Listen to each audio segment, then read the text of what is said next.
भगवान शिव जी की कृष्ण दर्शन अवतार कैकास। भगवान शिव के अनेक दिव्य अवतारों में से एक अद्भुत अवतार है कृष्ण दर्शन अवतार।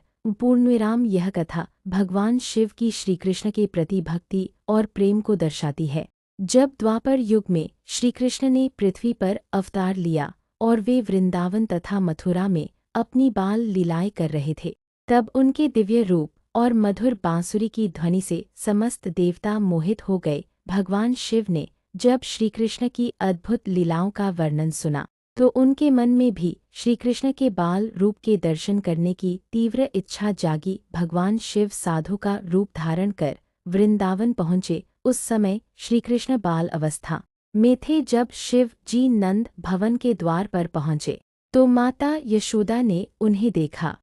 शिव जी का रूप अत्यंत विरक्त और भस्म से लिपटा हुआ था। गले में सर्प, जटाओं में गंगा और त्रिशूल धारण किए हुए वे अत्यंत प्रभावशाली दिख रहे थे। माता यशोदा को भय हुआ कि कहीं यह तपस्वी उनके नन्हे कान्हा को डरा न दे, इसलिए उन्होंने शिव जी को भीतर आने से रोक दिया। भगवान शिव द्वार पर ही बैठ गए और श्रीकृष्ण के दर्शन की प्रतीक्षा करने लगे। वे ध्यान में लीन होकर श्रीकृष्ण का स्मरण करने लगे।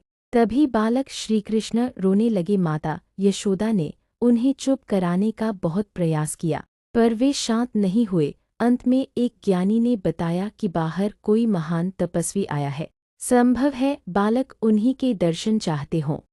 जब शिव जी को भीतर बुलाया गया और उन्होंने श्रीकृष्ण के बाल रूप के दर्शन किए तो वे आनंद और प्रेम से भावविभोर हो गए। बालक श्रीकृष्ण ने भी मुस्कुराकर शिव जी की ओर देखा। उस क्षण शिव और कृष्ण के बीच अद्भुत दिव्य प्रकाश प्रकट हुआ। यह दृश्य दर्शाता है कि भगवान एक ही है, केवल उनके रूप अलग अलग हैं। कहा जाता है कि उसी समय शिव जी ने गोपेश्वर महादेव के रूप में वहां निवास किया ताकि वे श्रीकृष्ण की रास लीलाओं के साक्षी बन सके। कथा का संदेश: भगवान शिव और श्रीकृष्ण दोनों एक ही परम तत्व के रूप हैं।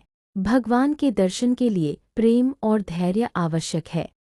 If you enjoyed this video, subscribe now our channel for next story.